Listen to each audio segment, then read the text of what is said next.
Good evening. Welcome back to Radio Theater. I'm your host, and I'm here with you tonight. You know, we all wear masks. Not the physical kind, but the ones we put on every morning when we walk into work.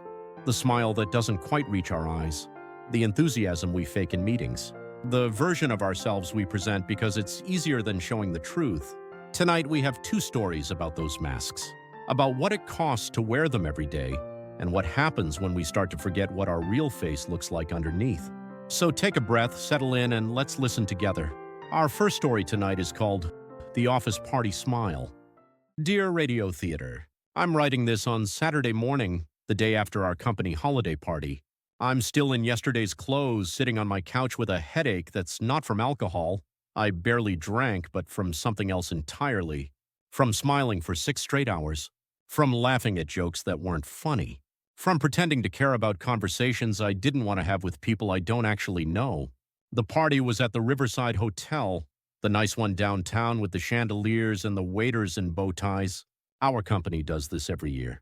Fancy venue, open bar, catered dinner, DJ playing music that's just loud enough to make real conversation difficult. It's supposed to be a celebration, a thank you for our hard work, a chance to bond as a team outside the office. But here's what nobody says out loud: these parties are work. Maybe the hardest work we do all year. Let me take you through my night. 6:00 p.m. I arrive at the hotel.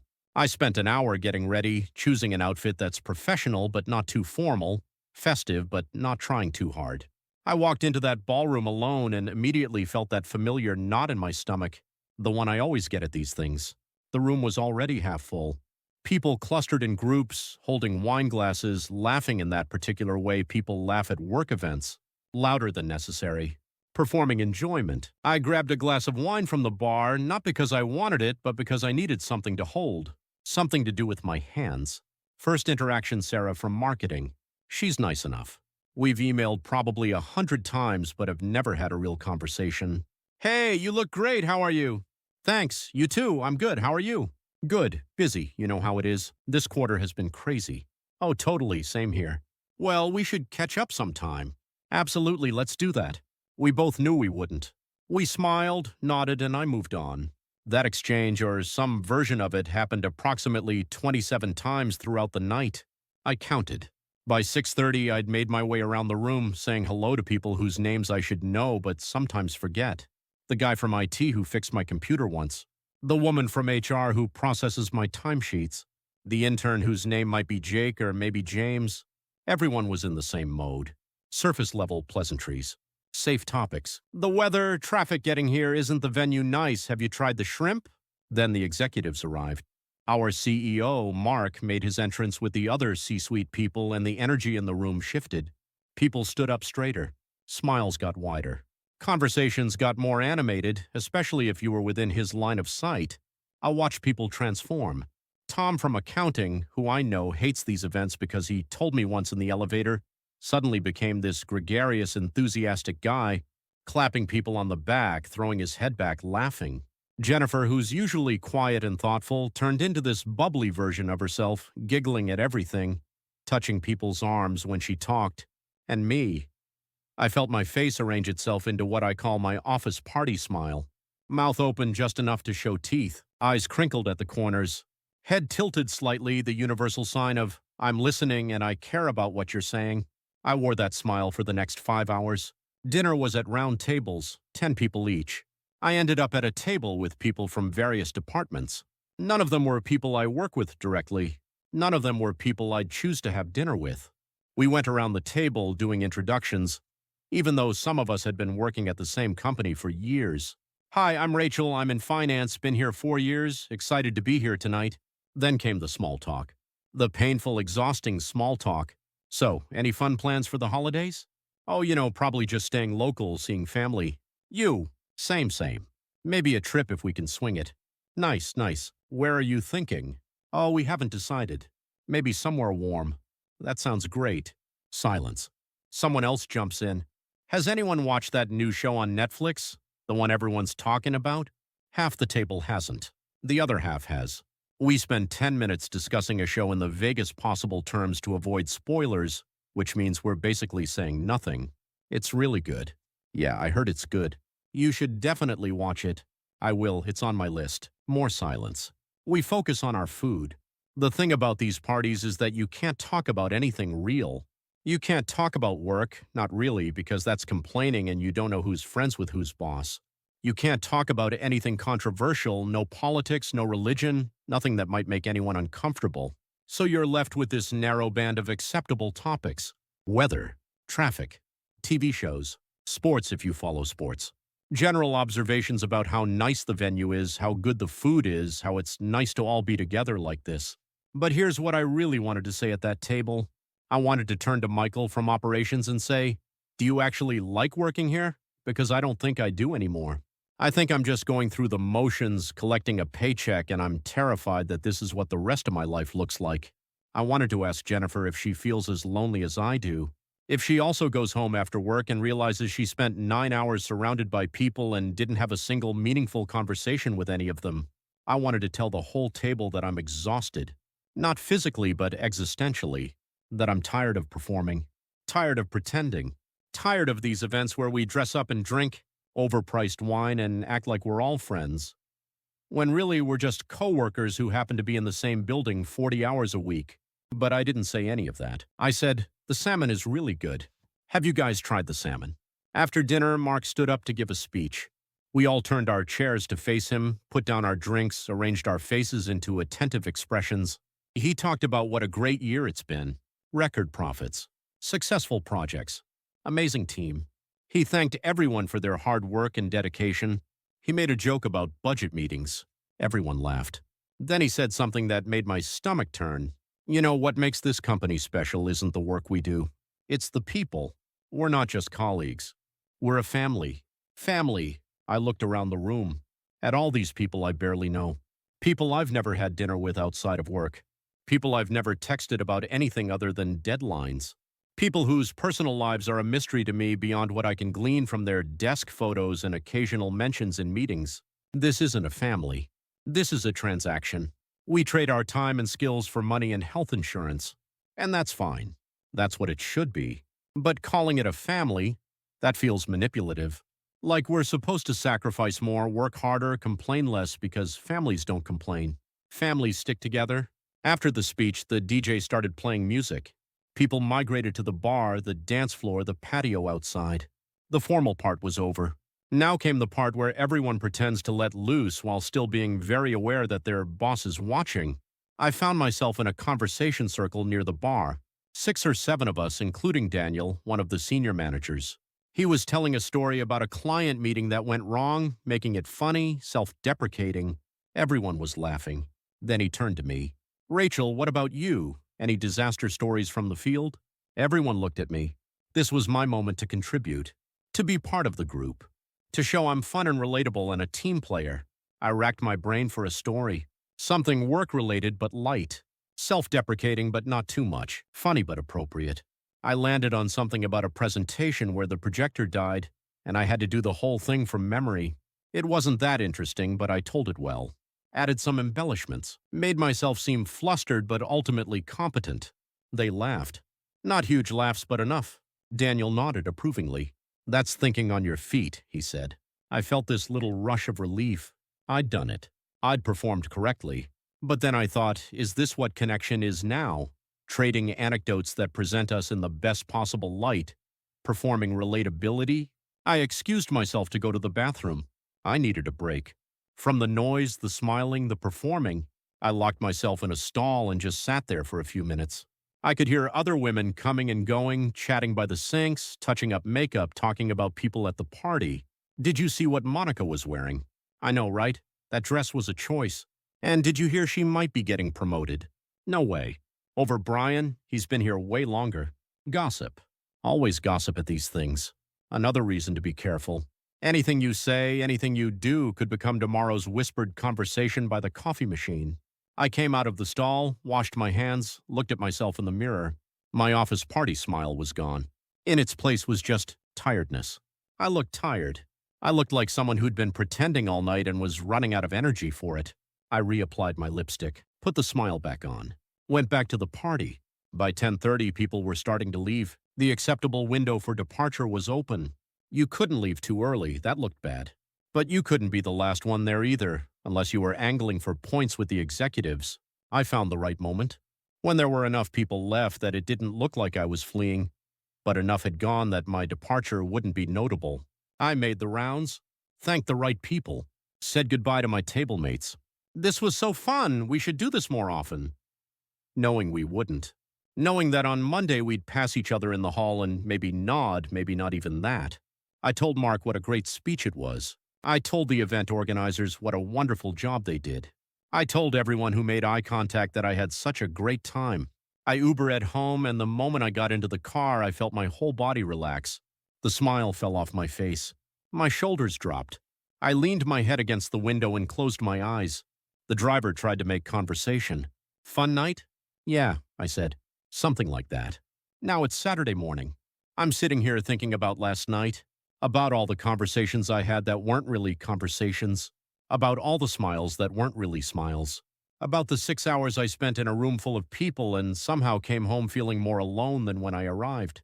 And here's what bothers me most, I'm good at it. I'm really good at the office party smile. I know exactly what to say, how to laugh, when to nod. I've perfected the art of being pleasant and forgettable, of fitting in without standing out, of seeming engaged without actually connecting. But I'm starting to wonder what it's costing me. All this performance, all this carefully curated interaction. I have a colleague, David, who didn't come to the party. He never comes. He RSVPs no every year, and every year people talk about it. Did you see David's not coming? That's so weird. He should really make an effort. But part of me envies him. He's decided these events aren't for him, and he's okay with people thinking he's weird or antisocial. He's okay with not playing the game. I'm not there yet. I still care too much what people think. I still worry that if I don't show up, don't smile, don't perform, somehow it will affect my career, my relationships, my place in the ecosystem. But I'm also starting to realize that all this performing has left me with a lot of acquaintances and very few actual friends. I know surface-level details about dozens of people at work. I could tell you about their weekend plans and their favorite lunch spots. But I couldn't tell you what keeps them up at night, what they dream about, what they're afraid of. And they couldn't tell you those things about me either. Last night, when I was standing in that ballroom with 100 other people, all of us dressed up and smiling and saying the right things, I had this strange thought. What if we all just stopped? What if someone stood up and said, you know what? This is weird. We're all pretending to have fun at a party nobody wants to be at. Can we just acknowledge that? What would happen? Would it be chaos? Would everyone be horrified? Or would there be this collective exhale, this relief? Finally, someone said it. But nobody did. Nobody ever does. So we all keep showing up, keep smiling, keep playing our parts. There's supposed to be another company event next month. Some kind of team-building thing. Bowling or escape rooms or something. I already got the email. I'm expected to RSVP, yes. To show up. To be enthusiastic. And I will. I'll put on my smile. I'll make my small talk. I'll perform connection without actually connecting. Because that's what you do. That's what we all do. But I wonder sometimes what would it feel like to just not, to show up as myself, tired and uncertain and not interested in pretending. Would the ceiling cave in? Would I lose my job? Or would nothing happen? Would people just ignore it, the same way they ignore everything else that's real? I don't know. I don't have answers. I just know that I'm tired. So tired. And the worst part is I have to wake up on Monday and do it all over again. Not at a party, but in the office. The same performance, just with different lighting. Someone at the party last night asked me, "Don't you just love working here? The culture is so great. Everyone's so nice." I smiled. I nodded. I said, yeah, it's really great. But what I wanted to say was, I don't know who anyone really is, including myself. Maybe that's what these parties are really about. Not connection. Not celebration, but a reminder that we all know how to play the game, that we're all willing to put on the mask and smile and pretend because the alternative, being real, being honest, being vulnerable, is too risky. So we smile. We laugh at unfunny jokes. We make small talk about nothing. We call ourselves a family, and we go home alone. I guess I'm writing this because I need to say it somewhere, to someone, that I'm tired of the office party smile. That I don't know how much longer I can keep wearing it, and I wonder if anyone else feels this way. If I'm the only one standing in that ballroom thinking, is this it? Is this what connection looks like now? If you're listening and you've ever felt this, ever smiled until your face hurt and came home, wondering why you feel so empty after being around so many people, I want you to know you're not alone. Even though, and maybe this is the saddest part, we probably all feel alone anyway, with exhaustion and honesty, someone who's tired of smiling. That was a story from someone who's tired of smiling. You just described something so many people feel but never say out loud. That exhaustion that comes from performing connection instead of actually connecting. That loneliness you feel in a room full of people, all of you playing the same game. Here's what I want you to know. You're not broken for feeling this way. The situation is broken. We've created these work cultures where we call each other family but don't actually know each other. Where we spend hours together but can't have a single honest conversation. Where vulnerability is risky and performance is rewarded. And your colleague David, the one who doesn't go? He's not antisocial. He's just honest. He's decided that forced connection is worse than no connection, and he's right. You asked what would happen if you stopped performing. Here's what I think: you'd lose some people who only like the performance, but you'd find the ones who were waiting for someone to be real first. And those are the only relationships worth having. You don't need 100 acquaintances. You need 3 real friends. And you won't find them at the office party. You'll find them when you're brave enough to take off the mask. The office party smile happens once in a while, but some masks we wear every single day.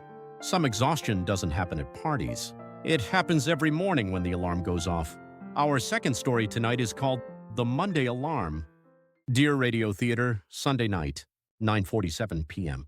I'm lying in bed staring at my phone, doing the math I do every Sunday night. If I fall asleep right now, I'll get 7 hours and 13 minutes of sleep. If I fall asleep in 10 minutes, 7 hours and 3 minutes. In 20 minutes, 6 hours and 53 minutes. I've been doing this calculation for the past hour, and I won't fall asleep for at least another hour, because every Sunday night my body knows what's coming. Monday morning, and the alarm. The alarm is set for 600 a.m. It's been set for 600 a.m. for the past 6 years. That's 312 Mondays, give or take holidays. 312 times my phone has started buzzing on my nightstand. 312 times I've reached over, seen that it's 600 a.m. on a Monday, and felt this wave of dread so intense it's almost physical. You know that feeling when you're in a dream and you realize it's a nightmare but you can't wake up? That's what Monday mornings feel like. Except I am awake. I am choosing this, and somehow that makes it worse. Let me tell you what Monday mornings actually look like. 600 a.m. The alarm goes off. Not a gentle melody, not birds chirping, but this aggressive buzzing that sounds like a warning, like an alert. Danger. Wake up. Something bad is about to happen. I don't get out of bed immediately. I lie there for exactly 7 minutes, hitting snooze once. Not because I think 7 more minutes will help, but because it's the only rebellion I have. 7 minutes of not doing what I'm supposed to do. During those 7 minutes, I have the same conversation with myself I have every Monday morning. I can't do this today. You have to. I really can't. I'm too tired. I can't face another week of this. You don't have a choice. I could call in sick. You called in sick 3 weeks ago. They'll know you're not really sick. I could just not show up. Not call. Just not go. And then what? You need this job. You need the money. You have bills. Rent. Student loans. You can't just not go, but I can't keep doing this either. You will, though. You always do. 6:07 a.m. I get out of bed. My body feels heavy, like gravity has increased overnight, like someone added weights to my limbs while I was sleeping. I shuffle to the bathroom. Look at myself in the mirror. I look tired. Not just tired, but defeated. There's this look in my eyes, this flatness that I don't remember being there when I first started this job.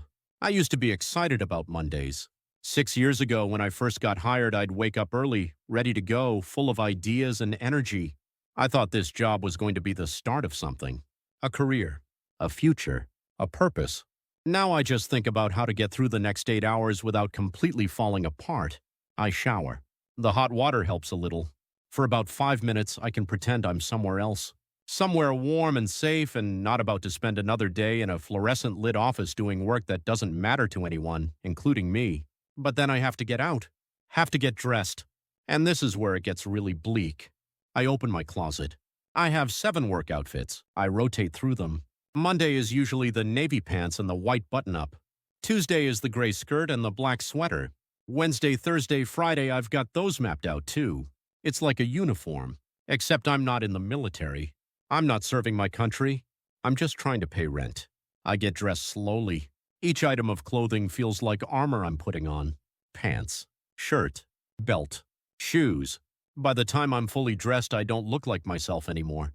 I look like work me.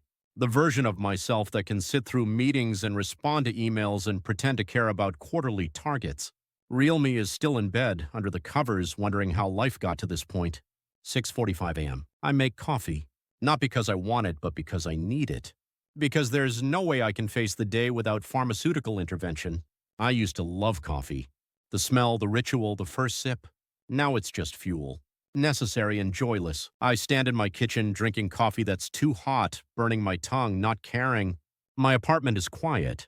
Too quiet. The kind of quiet that makes you aware of how alone you are. I live alone. By choice, I guess, though sometimes I wonder if it was a choice or just what happened. After my last relationship ended, I couldn't imagine letting someone see me like this. See me on Monday mornings. See how much I struggle with something as basic as getting up and going to work. What's wrong? They'd ask. Nothing, I'd say. Because how do you explain that nothing is wrong exactly, but everything feels wrong? That you're not depressed, not clinically, but you're also not. Alive, not really? 700 a.m. I leave my apartment. Lock the door behind me. Walk to my car. The parking lot is empty. Most people are still asleep. Normal people with normal jobs that start at 900 or 1,000. But I have to be at the office by 800. Because that's when my boss gets there, and if you're not there when he arrives, it's noticed. It's remembered. I get in my car. Sit there for a minute before starting the engine. This is another moment of rebellion. 60 seconds of not moving forward, of just sitting. The drive to work takes 23 minutes. I know this because I've done it 312 times. Same route, same traffic lights, same buildings passing by. I used to listen to music, then podcasts, then audiobooks, trying to make the commute bearable, educational, productive. Now I drive in silence, because anything I listen to just reminds me that other people are out there doing interesting things, having interesting thoughts, living interesting lives. And I'm driving to a job I hate, to do work I don't care about, to earn money that disappears into bills and rent and groceries. The highway is always busy on Monday mornings. Hundreds of cars, all headed in the same direction. All of us trapped in this same routine, this same cycle. I look at the other drivers sometimes. Wonder if they feel like I do. If they're also running this calculation in their heads, how many more Mondays? How many more years? I'm 31 years old. If I work until I'm 65, that's 34 more years. 34 years times 52 weeks is 1,768 weeks. Minus 2 weeks vacation, that's 1,768 more Monday mornings. The math makes me want to drive off the highway. 7:23 a.m. I pull into the office parking lot. I always aim for the same spot. Back row, far corner. As far from the building as possible. Because every extra minute in the parking lot is one less minute inside. I sit in my car. Engine off now. Staring at the building. It's a standard office building. 4 stories. Gray concrete. Windows that don't open. The architecture of efficiency. Of function over form. Of not caring about the humans inside. There's a sign out front. Our company logo. Our tagline. Something about innovation and excellence in the future. Words that mean nothing. I can see people walking in. My coworkers. Some of them look fine. Awake. Ready. Maybe they slept well. Maybe they don't dread Mondays the way I do. Maybe they figured out some secret I haven't. Or maybe they're just better at hiding it. 7:35 a.m. I finally get out of the car. I've stalled as long as I can. Any longer and I'll be late. And being late means questions. Everything okay? Traffic? And I'd have to smile and nod and pretend that, yes, everything's fine, just traffic. I walk across the parking lot. Through the front door. Into the lobby. The lobby is designed to look modern and welcoming. There's a water feature. Some plants fake ones. Motivational posters on the walls. Success is a journey. Together we achieve more. Your potential is limitless. The posters feel like insults. Like whoever put them up has never actually worked here. Has never felt the slow death of sitting in a cubicle for 8 hours, doing tasks that could be automated, attending meetings that could have been emails, pretending to be engaged in work that doesn't engage you at all. I take the elevator to the 3rd floor. It's a slow elevator. Plays soft jazz. Meant to be calming, I guess. But it just gives me more time to think about what's waiting for me up there. The door's open. I step out into the hallway. Fluorescent lights. Gray carpet. White walls. The hallway looks the same every day. Nothing ever changes. I walk to my cubicle. Cubicle 3C. I've been in 3C for 6 years. Same desk. Same chair. Same view of the wall. I set my bag down. Turn on my computer. While it boots up, I look around. The office is filling up. People arriving. Settling in. Some of them are chatting. Talking about their weekends. How was your weekend? Good, you? Yeah, good. These exchanges are mandatory. Part of the performance. Nobody ever says, my weekend was too short and I spent all of Sunday dreading Monday and now I want to cry. But I can't because we're at work, so instead I'm going to paste a smile on my face and pretend everything is fine. My computer finishes booting. I log in. My email loads. 47 new messages since Friday afternoon. Most of them useless. CCs I'm on for no reason. Company-wide announcements about things that don't affect me. Requests that could have waited. I stare at the screen. Try to summon the energy to start responding. But all I can think is, I don't care. I don't care about any of this. 8:00 a.m. My boss walks by. Morning. How was your weekend? I look up. Smile. Good. How was yours? Good, good.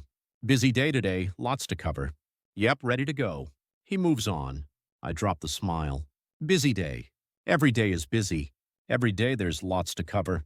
But none of it feels important. None of it feels like it's building toward anything.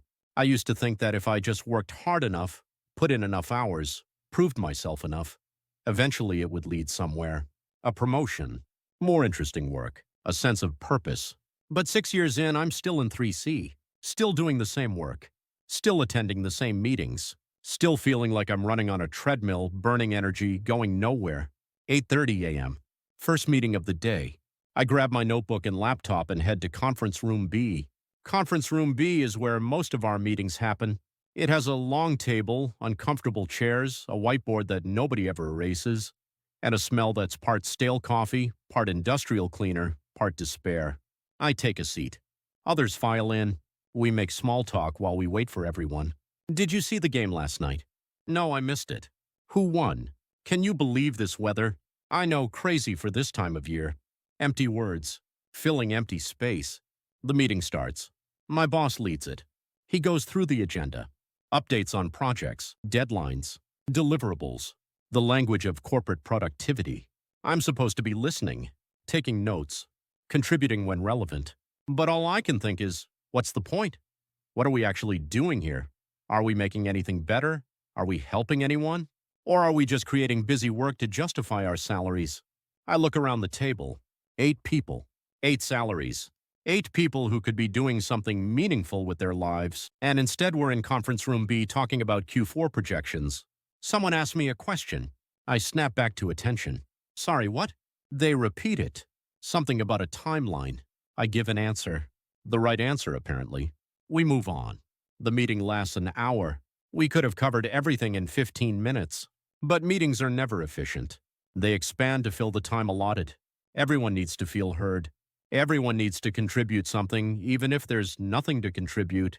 When it ends, I go back to my cubicle, start working on the tasks that came out of the meeting. And this is what the rest of Monday looks like.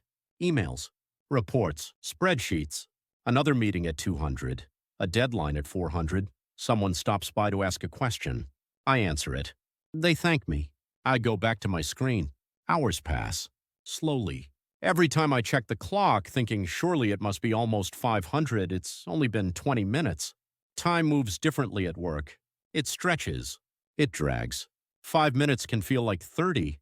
I take lunch at my desk. A salad from the fridge. I eat while scrolling through my phone, looking at other people's lives on social media. Vacation photos, brunches, smiling faces. Everyone looks happy. Everyone looks like they have their life figured out. I used to post too. Tried to curate my own version of a good life. But I stopped. Because what would I post? Here's my cubicle. Here's my Monday morning dread.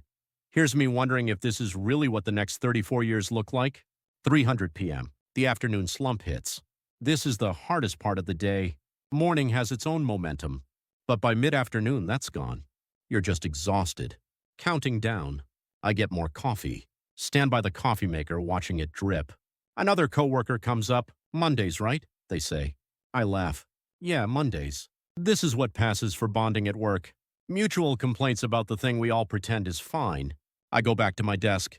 Force myself through the last 2 hours. 5:00 p.m. Finally, the day is over.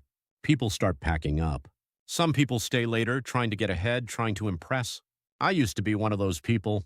Now I leave exactly at 500, not a minute later. I pack my bag, shut down my computer, walk to the elevator, back through the lobby with the fake plants and the motivational posters, back to my car in the far corner of the parking lot. The drive home is the same as the drive there. Same route, same traffic lights, same buildings. Except now everyone's going the opposite direction. All of us released from our respective offices, heading back to our respective homes to have our respective evenings before we do it all over again tomorrow. I get home at 5:35 p.m. Park. Walk up to my apartment. Unlock the door. Step inside. And here's where it gets really pathetic. The first thing I do is take off my work clothes. Immediately. Like they're contaminated. I change into sweatpants and a t-shirt. Clothes that feel like me. Clothes that don't have any association with cubicles and conference rooms and fluorescent lights. Then I collapse on the couch. Just sit there for a while, staring at nothing. My brain is tired but also wired. Exhausted but unable to relax. I should make dinner. Something healthy. But I don't have the energy. I order takeout. The same place I always order from on Mondays. Thai food. Pad Thai and spring rolls. Comfort food. While I wait for the delivery, I scroll through my phone. Not looking for anything specific. Just scrolling. Social media. News articles. Videos. Trying to fill the silence. Trying to feel something other than this numbness. The food arrives. I eat it on the couch, watching a show I'm not really watching. Just having it on in the background because the silence is too loud. I used to have hobbies. I used to read. Used to go to the gym. Used to see friends. But somewhere along the way, I stopped. Because after 8 hours at work, I don't have anything left. All my energy, all my focus, all my life force, it gets used up between 800 a.m. and 500 p.m. What's left over isn't enough to be a full person. It's just enough to exist. To feed myself. To shower. To get to bed at a reasonable hour so I can wake up and do it again. My friends stopped inviting me to things after I said no enough times. Want to grab dinner? Can't, too tired. Want to come to this thing this weekend? Sorry, I need to rest. At first they understood, but eventually they stopped asking, and I didn't blame them. Who wants to be friends with someone whose entire personality is exhausted? 800 p.m. I should go to bed soon if I want to get enough sleep. But I can't, because going to bed means the evening is over, means I'm choosing to end my personal time and move closer to tomorrow, to Tuesday, to another day of this. So I stay up, scrolling, watching, wasting time. Even though I know it's making everything worse, even though I know I'll be even more tired tomorrow. This is the trap. I stay up late because I'm desperate for time that feels like mine, time that doesn't belong to work. But staying up late means I'm exhausted the next day, which makes work even harder, which makes me more desperate for personal time, which makes me stay up even later, 1000 p.m. I finally force myself to bed, brush my teeth, wash my face, set my alarm for 600 a.m. I lie down, try to sleep, but my mind is already racing, already thinking about tomorrow, Tuesday, the sequel to Monday, another day of the same thing, and this is what kills me. Tuesday isn't that different from Monday. Neither is Wednesday or Thursday. Sure, there's variety in the tasks, the meetings, the specific problems that come up. But the fundamental experience? It's the same. Wake up tired. Force yourself out of bed. Drive to a place you don't want to be. Spend 8 hours doing work you don't care about. Drive home. Recover just enough to do it again the next day. 5 days a week? 50 weeks a year. For 34 more years. I do the math again. Lying in bed in the dark. If I work until I'm 65, that's 8,500 more work days, 68,000 more work hours. And then what? Then I retire. Then I'm free. Then I can finally do what I want. Except by then I'll be 65. How much life is really left? How much energy? How much time? This is what they don't tell you when you're young. They tell you to study hard, get good grades, get into a good college, get a good job. They make it sound like the job is the goal, the finish line. But it's not a finish line. It's a starting line for a race that lasts 40 years. And nobody tells you how tired you'll be, how much of your life you'll spend just trying to make it through the week, how you'll start measuring your life not in achievements or experiences, but in how many days until Friday. Friday. That's what we all live for. Friday at 5:00 p.m. The feeling of walking out of that building knowing you have 2 days before you have to come back. But even Friday feels bittersweet now. Because Saturday is great. Saturday you can sleep in. You can do what you want. Saturday feels free. But Sunday starts to feel bad by noon. By evening, the dread sets in. The knowledge that Monday is coming. That the alarm will go off at 6:00 a.m. That the cycle starts again. People say Sunday scaries like it's a joke. Like it's a quirky thing we all experience. But it's not funny. It's a sign that something is deeply wrong. That we've structured our lives in a way that makes us dread most of our waking hours. I lie there in the dark thinking about all of this. About how this became my life. About where I took a wrong turn. About whether there's a way out. Sometimes I think about quitting. Just walking into my boss's office and saying, I'm done. I can't do this anymore.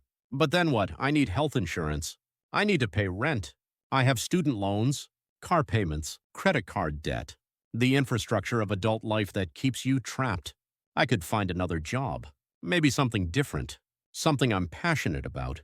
But what am I passionate about? I used to know. I used to have dreams.